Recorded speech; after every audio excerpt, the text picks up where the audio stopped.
Welcome to The Explainer. I'm your host, and today we're acting as your personal study coach to help you build a solid cognitive blueprint. Our mission here is pretty simple: to help you conquer one of the most respected and, honestly, one of the most challenging certifications in the cybersecurity industry, the CISSP exam. We're going to do this by extracting the absolute core concepts, definitions, and security models that form the very foundation of your exam prep.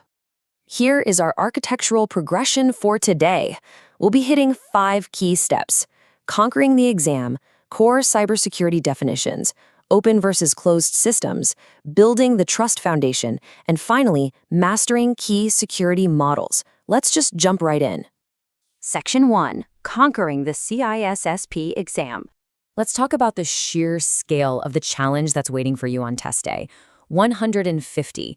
That is the maximum number of grueling questions you could be staring down over a maximum of 3 hours. This exam isn't just testing your raw knowledge across 8 massive domains. It's testing your endurance, your critical thinking, and your ability to apply theory to tricky situational questions. Solid memory retention and a deep, intuitive understanding of these concepts, way beyond just rote memorization, are absolute musts. To help you build that retention, we're pulling our information straight from the source, the 10th edition of the official CSSP study guide. Now, this book is a dense, comprehensive, textbook-heavy behemoth that covers everything from security governance to software development security. So we're doing the heavy lifting for you in this explainer.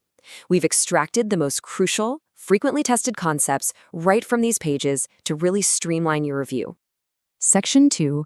Core cybersecurity definitions. Let's lay down some foundational building blocks that frequently trip up test takers. A vulnerability isn't just a bug.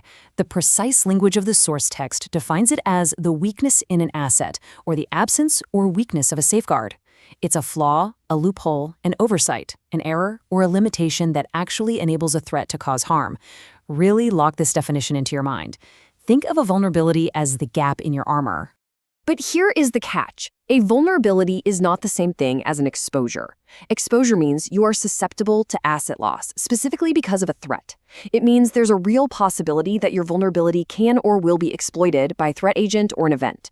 So the crucial takeaway here is this: having a vulnerability means you have a weakness, but exposure means that weakness is actually in a position to be hit. Do not conflate these two when you're sitting for the exam. Another area where candidates often get tangled up is fail states.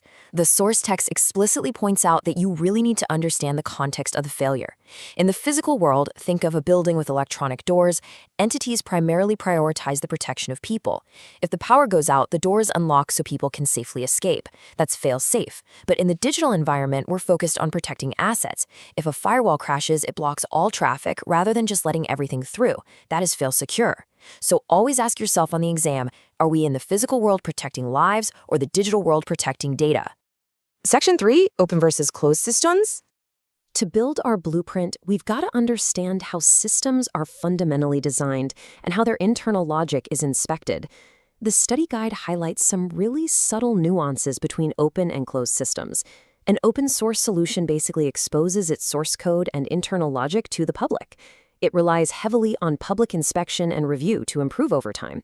Closed-source solutions obviously hide that logic, and the text notes a great exam tip here.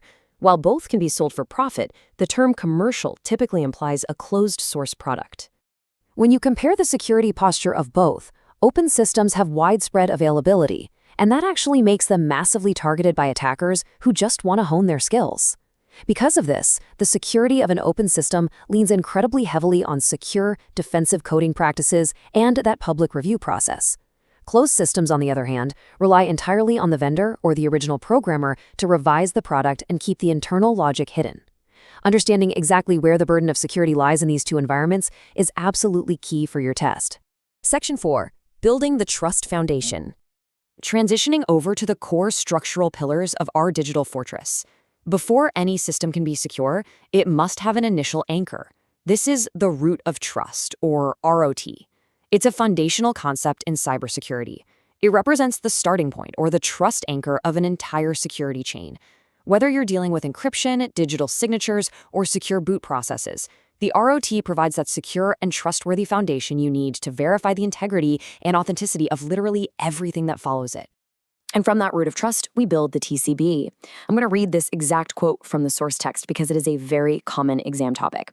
The trusted computing-based design principle is the combination of hardware, software, and controls that work together to form a trusted base to enforce your security policy. Seriously, lock these 3 words into your memory right now. If you get a multiple choice question asking what makes up the trusted computing base, you need to be looking for hardware, software, and controls. Together, they are the elements of your system that are absolutely critical to its security. If a component is inside the TCB, a single bug in it could compromise the entire system security policy. Section 5. Mastering Key Security Models. So we're finally at the last level of our architectural blueprint. Pose this question to yourself.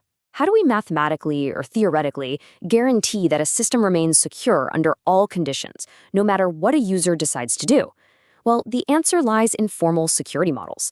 Now, these aren't just software products. They are the foundational rules engines that dictate how subjects access objects. Derived directly from the official guide, here is your hit list of core models you simply must memorize for the exam.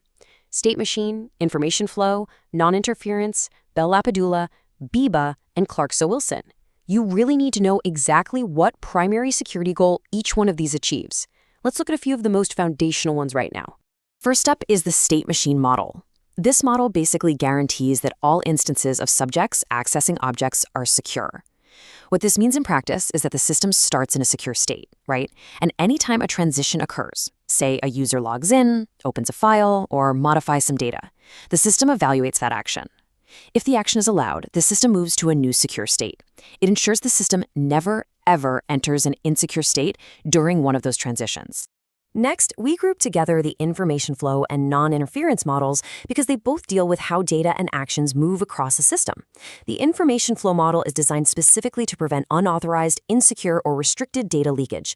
It ensures that data moving from one security level to another doesn't violate your policy. The non-interference model takes a slightly different angle. It strictly prevents the actions of one subject from affecting the system state or the actions of another subject, meaning a low-clearance user shouldn't even be able to deduce what a high-clearance user is doing based on how the system is behaving. They are totally isolated. All right, we've built the foundation. We defined the vulnerabilities, compared our system types, established our root of trust, and reviewed those core provable security models. You now have a solid visual and cognitive blueprint drawn straight from the official study guide. So as you close out this explainer and dive back into your studies, I'll leave you with this final thought. Are you ready to architect the future of cybersecurity? Keep reviewing these concepts, keep connecting these dots, and you're absolutely going to crush the CISSP exam.